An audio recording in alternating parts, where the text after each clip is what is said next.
Salam sejahtera semua. Selamat datang ke channel Cikgu Tan.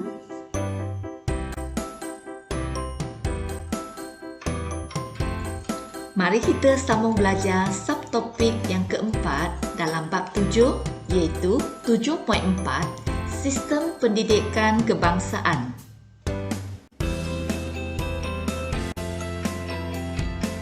Intipati dalam subtopik ini ialah laporan BANS, laporan FENU, Ordinan Pelajaran 1952, laporan Woodhead di Sarawak dan Sabah 1955 dan penyata Jawatan Kuasa Pelajaran 1956.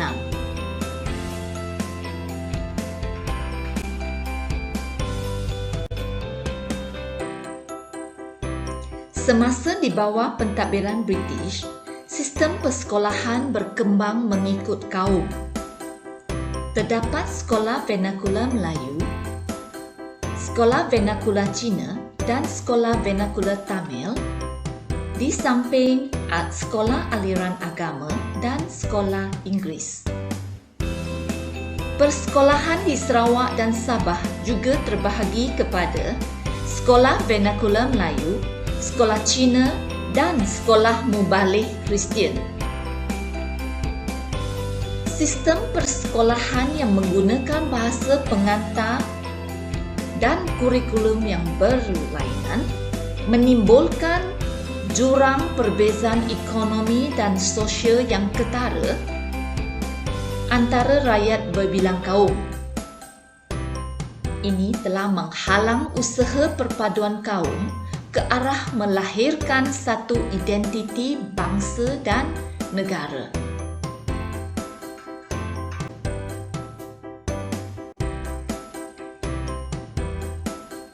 Dalam usaha ke arah pembentukan sistem pendidikan kebangsaan melalui penubuhan Jawatan Kuasa Pelajaran di Tanah Melayu, Sarawak dan Sabah, terdapat laporan BANS 1951, yang kedua, laporan FENU 1951, yang ketiga, Ordinan Pelajaran 1952, yang keempat, laporan Woodhead di Sarawak dan Sabah tahun 1955 dan penyata Jawatan Kuasa Pelajaran 1956.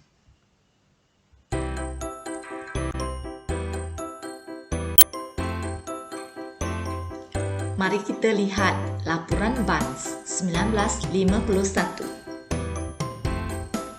Dipengerusikan oleh LJ BANS, menekankan kepentingan sekolah rendah untuk membina satu rupa bangsa penduduk yang menganggap tanah Melayu sebagai tempat tinggal yang kekal dan tumpuan tak setia.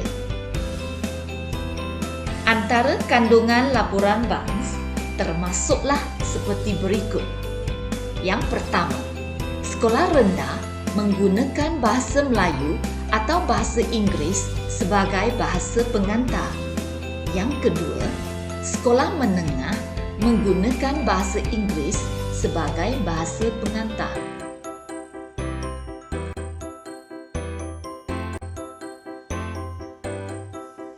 Laporan FENU diterbitkan berikutan dengan bantahan masyarakat Cina terhadap laporan BANS.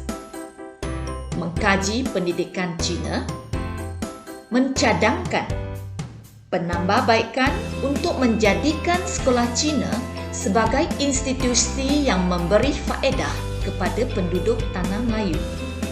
Antara kandungan laporan FENU termasuklah yang pertama, sekolah Cina diteruskan secara berasingan di bawah sistem kebangsaan. Yang kedua, pendidikan sekolah Cina berorientasikan tanah Melayu.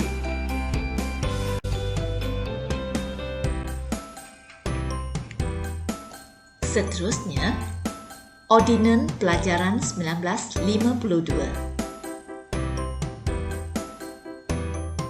diluluskan selepas Jawatan Kuasa Penasihat Pusat Pelajaran meneliti laporan BANS dan laporan FENU. ordinan ini bertujuan membentuk sistem pendidikan yang menggunakan bahasa rasmi persekutuan. Antara kandungan Ordinan Pelajaran 1952 ialah: yang pertama, Tanah Melayu mempunyai dua jenis sekolah rendah, iaitu sekolah yang menggunakan bahasa Melayu dan bahasa Inggeris sebagai bahasa pengantar. Bahasa Cina dan Tamil diajar sebagai bahasa ketiga di sekolah rendah sekiranya terdapat 15 murid dalam kumpulan yang sama. Seterusnya, sekolah menengah menggunakan bahasa Inggeris sebagai bahasa pengantar. Rumusannya, Ordinan Pelajaran 1952 ialah undang-undang pertama berkaitan dengan pembentukan satu sistem persekolahan rendah berteraskan bahasa Inggeris dan bahasa Melayu sebagai bahasa pengantar. Masih belum dapat memenuhi aspirasi semua kaum di tanah Melayu kerana mendapat tentangan daripada semua kaum.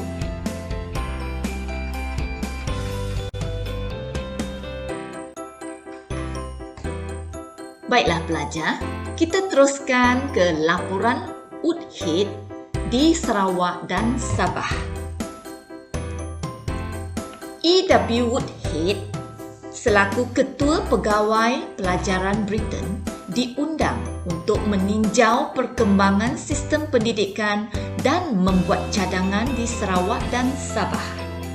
Antara cadangan laporan Woodhead termasuklah seperti berikut: memperkasakan pendidikan peringkat rendah dan menengah, menitikberatkan kepentingan bahasa Inggeris sebagai bahasa pengantar, dan mewujudkan sistem pembiayaan pendidikan yang teratur.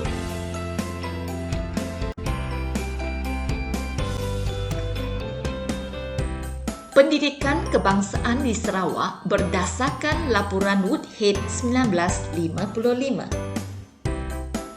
Antara cadangannya, yang pertama, mewujudkan sekolah menengah berbilang kaum dengan menggunakan bahasa Inggeris sebagai bahasa pengantar. Yang kedua, menyeragamkan sukatan pelajaran dan peperiksaan. Yang ketiga, memperkenalkan buku teks yang berlatar belakangkan unsur tempatan. Dan yang keempat, memastikan pendidikan sivik diajar secara formal di sekolah. Matlamat pendidikan kebangsaan bertujuan membentuk perasaan kekitaan dan taat setia kepada negeri Sarawak dalam kalangan penduduk berbilang kaum.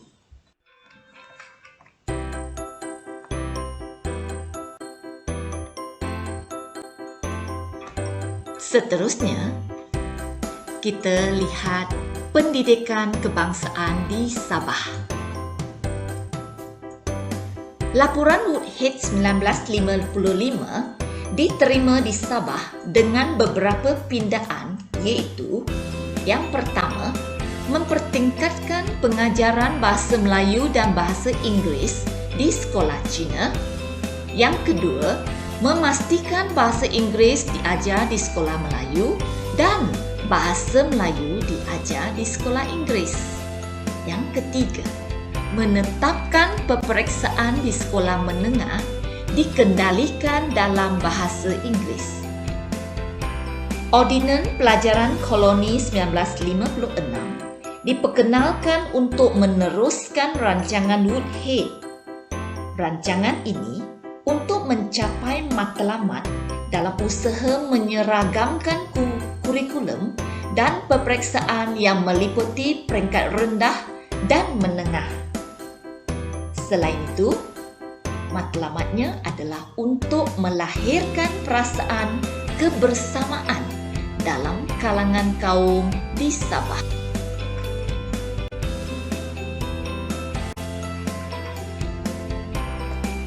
Mari kita teruskan ke tajuk Penyata Jawatankuasa Pelajaran 1956.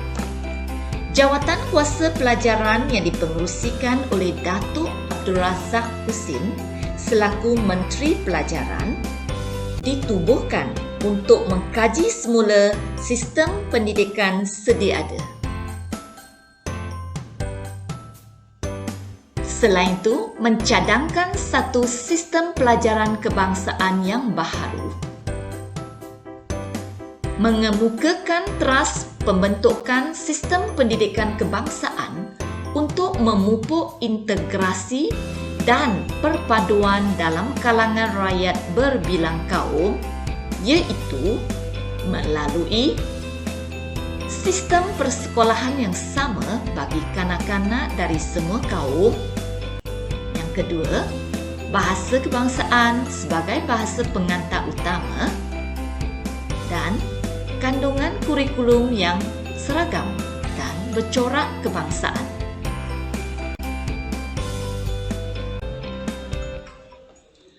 Penyata jawatankuasa ini antara lain mencadangkan sekolah umum menggunakan bahasa Melayu. Sekolah jenis umum menggunakan sama ada bahasa Inggeris, bahasa Cina atau bahasa Tamil. Bahasa Melayu dan bahasa Inggeris dijadikan mata pelajaran wajib di semua sekolah. Sekolah menengah kebangsaan menggunakan bahasa Melayu sebagai bahasa pengantar, manakala bahasa Inggeris menjadi mata pelajaran. Penyata jawatankuasa pelajaran 1956 merupakan asas kepada pembentukan sistem pendidikan kebangsaan. Dapat memupuk perpaduan, nilai kewarganegaraan, identiti sepunya dan kesetiaan kepada negara.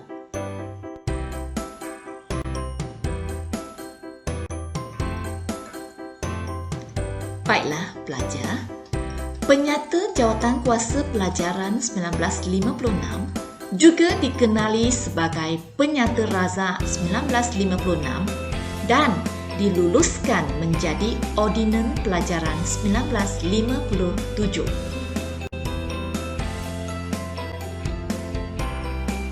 Secara kesimpulannya, melalui sistem pendidikan kebangsaan, sukatan pelajaran dan peperiksaan yang seragam serta menggunakan bahasa pengantar yang sama menjadi langkah penting untuk memupuk semangat perpaduan, nilai kewarganegaraan, identiti sepunya dan kesetiaan kepada negara dalam kalangan generasi muda. Baiklah pelajar sekalian, demikianlah perkongsian Cikgu Tan untuk subtopik keempat ini. Sehingga kita jumpa lagi di lain siaran. Sekian, terima kasih. Jumpa lagi. Bye.